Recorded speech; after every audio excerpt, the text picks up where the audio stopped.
Give me just a second, guys. Okay, this calls for a fireball. But I think if you guys have been following this or just decided to skip and start with this one and you've been watching me for a half an hour and haven't gotten bored, I think you guys get the idea. I still really enjoy this game. It's mostly because of the nostalgia I have with it. But to be quite honest, it has a lot of cool things about it, you know, this character sheet, the skills, you know, the attributes. It's all great stuff. It's all robust and everything, and things like how do I get to it? Is it in history? Yeah, these things right here. You can pick phobias and your strengths, your background and everything. It's excellent stuff. But then you have things like this. You know what I mean? It's all like very generic, you know, so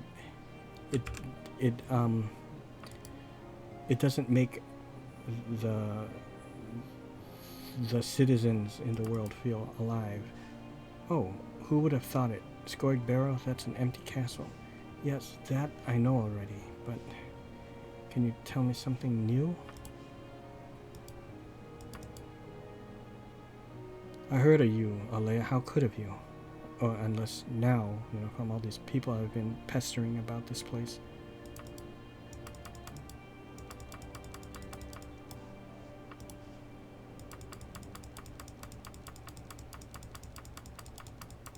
So, you know, to all the people that say how great this game is and it's the best Elder Scrolls, this is the reason why I don't think it is. What makes a great RPG to me is not just this stuff. This stuff is great, you know, it is a big part of it, but I would say it's like about half of it. The other half is being able to interact in a realistic world and being able to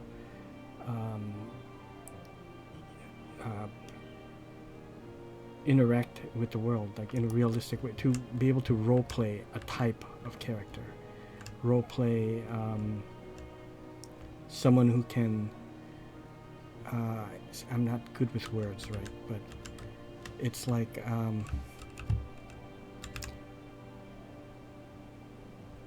I'm going to use a general analogy or general example, and you can just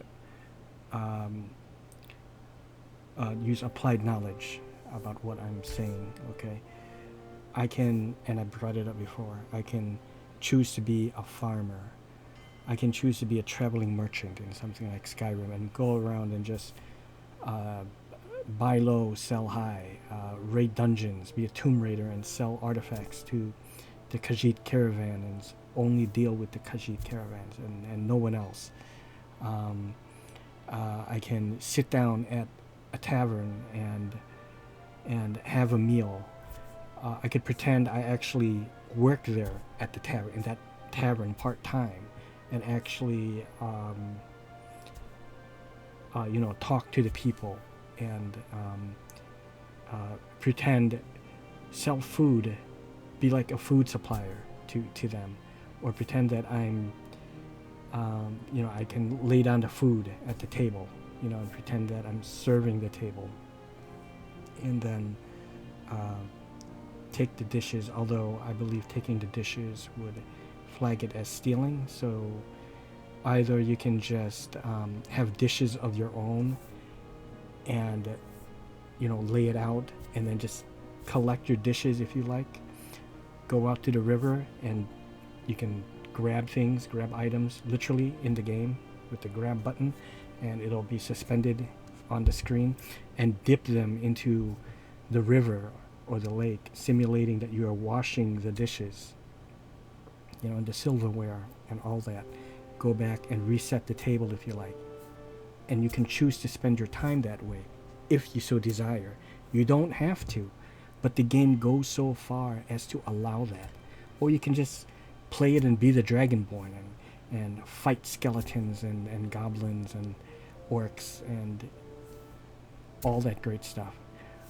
But if you want to, the game allows for this, you know, to be a waiter, to be a chef, to be all sorts of things. You can't, it's very limiting, you know, with this. So to me, that's, you know, everyone has maybe their own tastes, but for me, being able to have that freedom is what makes an RPG, not just the character sheet and you know, the off-camera dice rolls and the things that happen behind the scenes and skill checks and everything. But it's being able to do all those and this, you know, not this, but being able to wash the dishes if I like. See, now, this is the equivalent of exploring, you know, what's out there, you know, in the world. Now compare that, which is this here, to Skyrim. Do you see the difference there between, you know, exploring the wilderness, exploring the world in Daggerfall and exploring the world in Skyrim? You know, it's different. Or Morrowind or Oblivion, you know. That's why I feel like, you know, they just get better with each release, you know, of an Elder Scrolls game. This may not be it. I have a feeling I'm in the company of bad people. I remember back in the day, you know, reading about Daggerfall, you know, when it was a big thing and they were talking about it in the PC magazines and everything about how, you know, really it was a highlight of how vast, how large the world is, and something about, it's like the size of Texas or something like that. And if you wanted to travel from one city to the next, you could. But that's all they said. Do you see what I mean? And it sounds great, you know, on paper, the way it sounds. Oh yeah, you could travel from one city to the next, and not fast travel, but by foot is what they were referring to. You can actually walk there is what they said. Well, okay, it sounds great, you know, but behold, this is the result of it, you know. And that's why, again, you know I keep bringing up Skyrim, but let's go ahead and talk about Oblivion or Morrowind. Now compare traversing, going to Balmora to Vivek, or, you know, Sedanin or something. You know, that is a more interesting world to explore, you know. You know, when I hear these people, what I consider pretentious people, talking about how this is the absolute hands down best Elder Scrolls game out there, the greatest ever, 10 out of 10, Skyrim sucks, Skyrim is shit, it's like 1 out of 10, yeah. They're just, I don't know why. I think they just want to make a video to say something like that, to be different, and to get, you know, a bunch of people, sycophants at the bottom, you know, commenting, saying, oh, you're so right, I remember, blah, blah, blah. And all these people praising the author for praising that game. Do you see what I'm saying? They you know, maybe I'm wrong, but I feel like that is, you know, it really feels like that is the purpose, you know, behind them making videos like that. It's like those people who say that when the movie is, it's obviously crap, it is shit, but they praise it like it's great. It's different from, see, okay, take something like Troll 2. I like that film, you know, but I know it's crap, but it's a crap film that I love. Just like with Barbarian Queen, it's absolute shit, the film is like, it's a turkey, you know, it's 1 star, 0 stars, whatever, everything on the bad side, you know. But I just like it because of the nostalgia, but I'm aware that it's bad, you know. I don't like it because it's good. I like it because it's bad, you know. I don't fucking know where this place is. You know what, guys? I think I'm going to have to give up the hunt. You see this, see how difficult it is to, just when you think you can go off and find something, a location on your own, if it doesn't open up on your map to travel, you know, oh, now I can't, oh, here, to travel this way, and you type shit like, you know, like you want to go here, if it's not on the list, you know, or any of these, you know, destinations here, you will be hard pressed to actually, I mean, sure, you can probably run into it eventually, but from here to here, this is far, okay? From here to somewhere over here, this is just insane.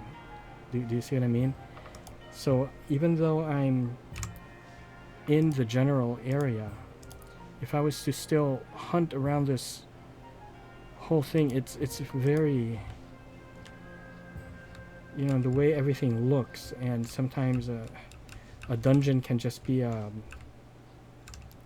like a dome thing. It's very hard to differentiate that from the trees and stuff like that. Now this place I'm going to, maybe it looks like a castle, but I don't know, like, in which direction do I have to go just a little bit more to even get it, you know, in my view, get it in my sights, you know. I hope that's making sense, guys, but in any case, I think that will do it. I'm going to have to abandon this quest and just bid Lisana Yomton farewell and apologize for failing her, for I know not where Scarred Barrow actually is.